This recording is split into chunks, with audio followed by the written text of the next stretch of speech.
रमजान में कॉन्स्टिपेशन क्यों बढ़ जाती है? रमजान में बहुत से लोग एक कॉमन प्रॉब्लम फेस करते हैं लेकिन उसे कर देते हैं इग्नोर, और वो है कॉन्स्टिपेशन यानी कि कब्ज।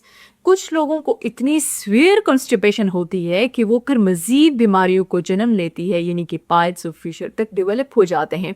आज हम समझेंगे रमजान में बेसिकली कॉन्स्टिपेशन क्यों होती है और कैसे इससे खुद को बचा सकते हैं। सबसे पहले देखेंगे कॉन्स्टिपेशन बेसिकली क्या होता है। मेडिकल टर्म में कॉन्स्टिपेशन का मतलब है बाउल मूवमेंट कम हो जाना, स्टूल का हार्ड हो जाना या स्टूल पास करने में डिफिकल्टी।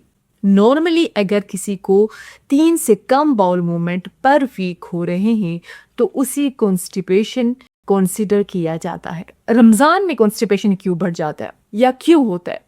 रमजान में रूटीन और डाइट कंप्लीटली चेंज हो जाती है। इस वजह से इंटेस्टाइन्स की जो नॉर्मल मूवमेंट्स स्लो हो जाती हैं। कॉमन रीजंस क्या है? सबसे पहले पानी का कम पीना। रोजे में दिन भर हम पानी नहीं पीते। अगर इफ्तार और सहरी में भी पानी कम पिया जाए तो स्टूल हार्ड हो सकता है। फाइबर की कमी। रमज़ान में लोग ज़्यादातर खाते हैं समोसे, पकोड़े, फ्राइड आइटम्स, रिफाइंड फ्लोर, लेकिन फाइबर फूड्स यानी कि फ्रूट, वेजिटेबल्स, होल ग्रेन्स ये चीज़ें कम लेते हैं, जिसकी वजह से फाइबर की कमी होती है और कॉन्स्टिपेशन कॉज होती है। फिजिकल एक्टिविटी कम होना। रमज़ान में ज़्यादातर लोग ऑल द टाइम रेस्ट कर रहे होते हैं, ठीक है, मूवमेंट कम होती है, इससे इंटेस्टाइनल मोटेलिटी स्लो हो जाती है, इससे भी कॉन्स्टिपेशन कॉज होती है। अच्छा, ओवर ईटिंग एट इफ्तार।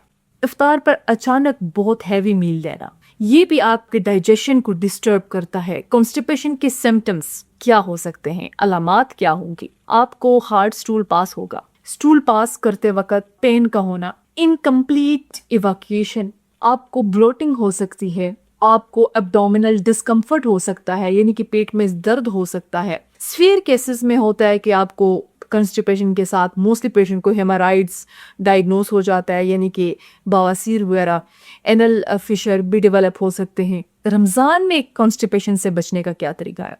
आप अपने वाटर इनटेक को इंक्रीज करेंगे। इफ्तार से सहरी तक कोशिश करेंगे 7 से 8 गिलास पानी के लाजमी पिएं, ठीक है। बेस्ट रूटीन जो है, इफ्तार पर 2 गिलास आप ले लें, डिनर के बाद 2 से 3 गिलास पी लें, ठीक है, सहरी पर 2 से 3 गिलास पी लें और फाइबर रिच डाइट लें।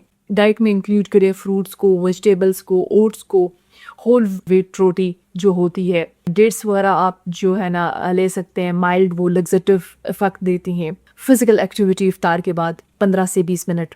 नेचुरल रेमेडीज़ की तरफ अगर देखें तो इसबगोल वगैरह यूज़ कर सकते हैं, योगर्ट वगैरह यूज़ कर सकते हैं, और फ्रूट्स में पपाया बहुत अच्छा है इसके लिए, ठीक है। मेडिकल ट्रीटमेंट अगर कॉन्स्टिपेशन सीवियर हो तो डॉक्टर प्रिस्क्राइब कर सकते हैं, ठीक है, डॉक्टर के पास जाएं। इस मसले को छोटा ना समझें, क्योंकि ये बाद में अगर ट्रीट ना हो तो बहुत इसके साथ बुरी बीमारियां सामने आ सकती हैं, ठीक है। Thank you.